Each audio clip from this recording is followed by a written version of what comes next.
All right, hey guys.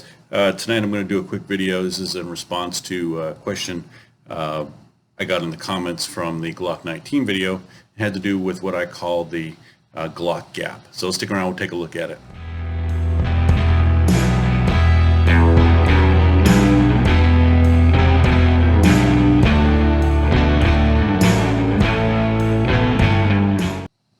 All right, hey guys, welcome back to the channel. Today I'm going to talk about a question that I got from somebody watched one of the videos on the Glock 19. And the question was, I'll read it off the screen here, is the little slack between the polymer frame body and the top steel fine? I can see the barrel and the spring. And I think what he's referring to is if you look here on the Glock, up here you can see the spring through the frame and the bottom of the slide. And if you move it the other way, you can kind of see through there. So there's basically a gap between the frame and the bottom of the slide. And on a Glock pistol, that's absolutely normal. You're going to see that gap in there, and actually some people may tell you that that's actually a good thing, and that's why Glock is so reliable, because it has that looser tolerance, if you will, where you can move it around. It's, others may say it gets wedged easier stuff in there, but I think Glock's pretty proven that it's pretty reliable. But at the end of the day, it's not a problem. I brought a couple other just to kind of show. Here's a M&P. If you look at the front of the M&P, you don't see anything up there. As you move to the back, you can see a little bit through there. And that's more so, I think, because that's where your magazine is going to get fed. So that'll fill that gap a little bit more with the magazine. And if you look at the PPQ, basically it's the same thing. You can't see anything through there. Very little bit on top of the grip sometimes if you catch it just right, where the magazine feeds in. But if you look at the Glock, if we take it apart here real quick, and you look at the steel here so on the bottom of the rail here, where you have the rail area and the material at the bottom, it's very little material between that and that slide. So when it's riding in here, you're going to have that gap. Whereas if we look at, say, the M&P,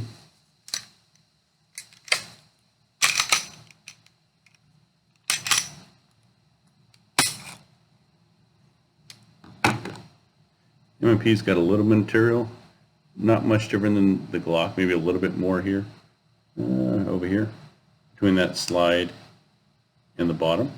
But what you do have on the M&P is, if you look here, from the bottom of the frame, where this slide will ride, you actually have this little hump here that comes up, a little bit extra material that comes up on it. And that's going to hide what you don't see through the frame.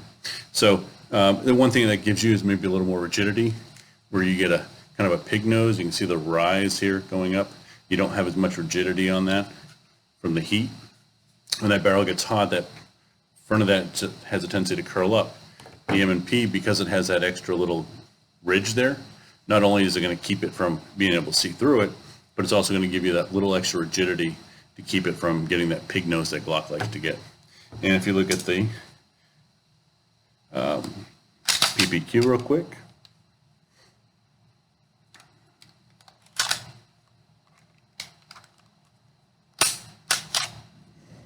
you have the same thing. You've got a little ridge here that rides up, and then also on the slide there's quite a bit more material here from the bottom of the slide rail itself to the bottom of the frame. There's just more material in there that's going to make it ride or cover up that gap more. So anyway, that's a real quick question. Thought I'd use some of the other ones to demo it, but at the end of the day, you don't have a defective Glock if you can see through the bottom or between the slide and the frame. So there you go. There's mine. I know Glock 17s and the other Glocks I've owned, you're going to have the same thing. It's not a problem. If you have any questions or you got any more information, please put them in the comments below. Feel free. And if you liked and enjoyed the video, please like and subscribe. I always appreciate it. We'll talk to you again soon. Thanks.